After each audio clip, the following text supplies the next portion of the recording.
안녕하십니까. 반갑습니다. 11월 30일 수요일 말씀 되겠습니다.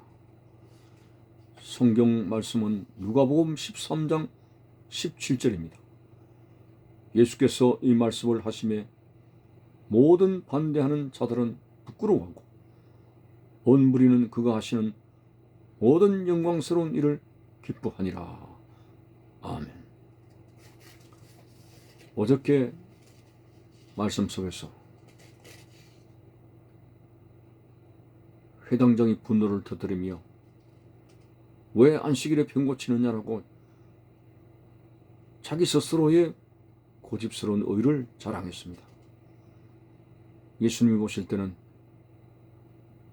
정말 말씀 밖을 서성거리고 있으면서도 말씀을 지켜야 된다고 주장하는 그들의 어처구니 없는 행동에 짐승의 비유를 하신 걸 우리가 잘 알지 않습니까? 그들은 안식일에도 당당하게 소나 낙이나 양에게 물을 먹이기 위해서 외양간에서 그들 짐승을 끌어내고 일을 합니다. 그것은 다 합리적으로 풀어나가면서 정말 짐승보다 더 소중한 하나님의 형상을 닮은 사람의 생명을 회복시켜 주시는 그 일을 안식일에 의도적으로 하시면서 무리들에게 안식일을 지키는 바른 의미를 가르쳤을 때 오늘 본문에 보니까 예수께서 이 말씀을 하시며 모든 반대하는 자들은 부끄러워하고 온 무리는 그가 하시는 영광스러운 일을 기뻐한다고 했습니다. 이 말씀은 예수님의 그 시원시원한 해석하는 말씀을 듣고 그동안 생명 자체를 무시하게 되며 잘못되게 안식일을 지켜온 그들의 모습을 자각하고 우리가 이렇게 엉터리같이 말씀을 지켰구나, 이거 정말 잘못되게 지켰구나 하는 것을 깨닫고 자기들이 그렇게 생활한 것을 부끄럽게 생각하는 신앙 양심의 가책이 드러나게 되었습니다. 모든 반대하는 자들은 부끄러워하더라. 그리고 온 무리는 정말 저 예수님은 말씀을 바로 전하시는 분이구나 하는 모든 일들에 그들은 기뻐했습니다.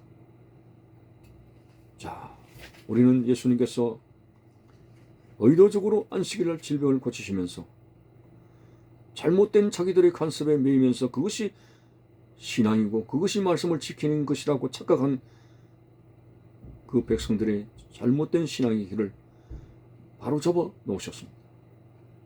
그것은 마치 말씀 아닌 말씀에 그들이 생명을 걸고 신앙생활하는 잘못된 것에 매인 것을 풀어주는 영적 해방의 날이 아닐 수가 없습니다. 그래서 그 무리는 여태까지 잘못되게 말씀을 지켜온 그것에 대해서 부끄러워했고 바르게 말씀을 전가하시는 예수님의 하는 모든 일에 영광을 돌리며 기뻐하더라고 했습니다.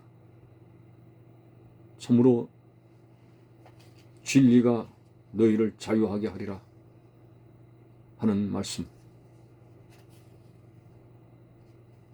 사람은 이렇게 죄를 짓게 되면 죄의 종이고 매이게 된다는 사실 앞에서 진리 대신 예수 그리스도만이 오늘 모든 매인 것에서 해방을 시켜주시는 분입니다.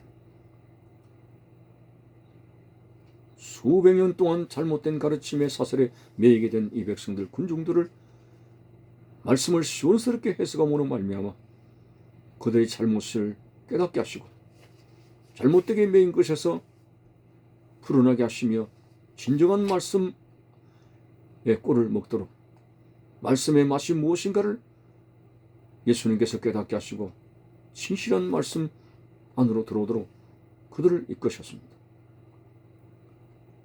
그래서 그동안 이스라엘 백성들은 안식일을 지킨다는 그 명제가 일을 하면 안 된다, 이것 때문에 스스로를 제한시키고 안식일은 안식일이 아니고 범죄하지 아니하려고 하는 그들의 전통을 지키려고 하는 이것 때문에 사실상 굉장히 안식일날이 힘들었습니다. 혹시 범죄하는 것이 아닌가? 불도 켜지도 못하고 화장실에 물을 내리지도 못하고 씨를 뿌리지도 못하고 그것이 안식일날 저들에게 안식을 주는 것이 아니라 스스로 매이게 돼서 얼마나 자유스러움을 갖다가 힘들게 했는지. 그래서 예수님은 바른 말씀을 선포하심으로 말미암아 진리 대신 예수님께서 진리가 너희를 자유케 하리라는 말씀대로 빛 대신 예수님 바른 말씀 선포하셔서 그들의 잘못된 매인 것에서 풀어 주셨습니다. 참으로 오늘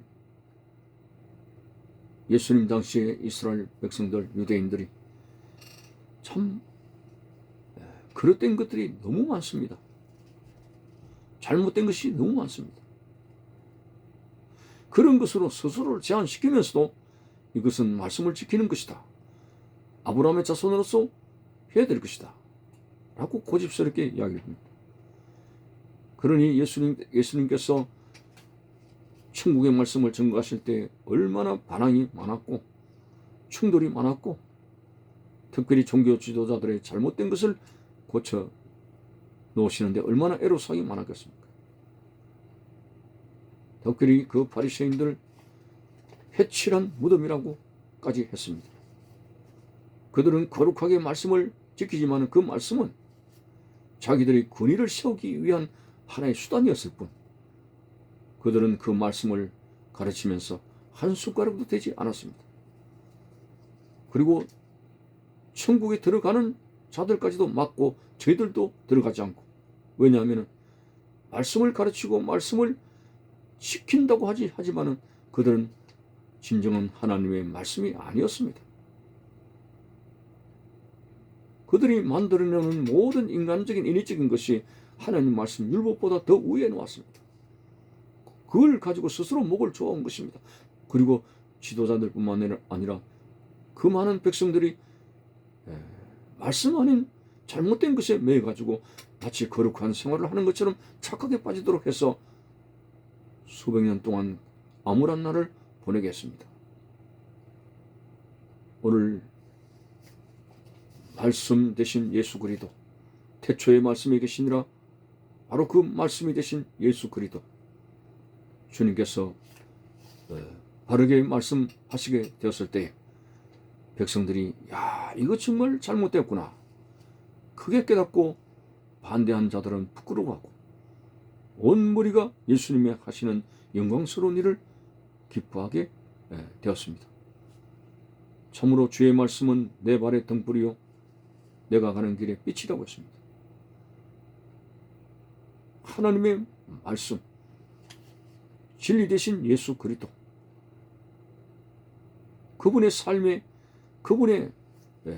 삶의 모든 발자취를 따라가는 우리들은 변화될 수밖에 없습니다. 그런데 우리가 하는 말들 가운데 성품은 그래도 안 변하더라고요. 말을 많이 합니다. 아무리 예수를 믿어도 성품은 잘 안 변하더라고요. 말을 합니다. 그럴 수가 없죠. 하나님의 말씀은 히브리서 4장에 나와 있는 대로 살았고 운동력이 있어 심령 골수를 쪼개기까지 한다고 했는데 어떻게 우리가 변화가 안 되는 것입니까? 그것은 이유가 있습니다. 하나님의 말씀을 통해서 우리가 성령의 역사를 받지 못하기 때문에 그 성령의 역사로 인해서 변화되어지게 되는 것인데 말씀을 통해서 성령의 역사를 받지 못하기 때문에 우리에게 변화가 일어나지 않습니다. 그렇다면 우리가 말씀을 들을 때 왜 성령의 역사가 일어나지 않습니까? 하나님의 말씀을 받을 때 마음을 완고하게 하지 말라고 했습니다. 누구든지 주의 음성을 듣거든 마음을 완고하게 하지 말라고 했습니다. 하나님의 말씀을 바르게 알고 바르게 믿고 바르게 순종하게 될 때에 성령의 역사는 우리에게 나타나게 되는 것입니다. 오늘 주께서 가르치신 이 말씀을 그제서야 깨닫고 반대하는 자들은 부끄러워한다고 했으니 오늘도 우리는 주께서 하신 귀한 생명의 말씀의 바른 의미를 깨닫게 되고, 그래서 오늘날 이단들이 많게 되는 이유가 재뿔풀이 성경을 떠나서 잘못되게 해석을 가감하게 해서 그렇게 매이게 되는 것입니다. 오늘 우리는 진정 하나님께서 우리에게 주시는 말씀의 생명의 뜻이 무엇인가를 바르게 해석하는 가운데 바른 생명의 말씀을 붙잡고 진리 되신 예수 그리스도를 통해서 구원의 길을 오늘도 나가는, 결코 잘못된 사입이나 이단이나 거짓된 선지자에게 빠지는 일이 없도록 좌로나 우로나 치우치지 않냐고 오직 생명의 말씀만을 붙잡고 나갈 수 있는 여러분들이 되시기를 바라는 것입니다. 감사합니다.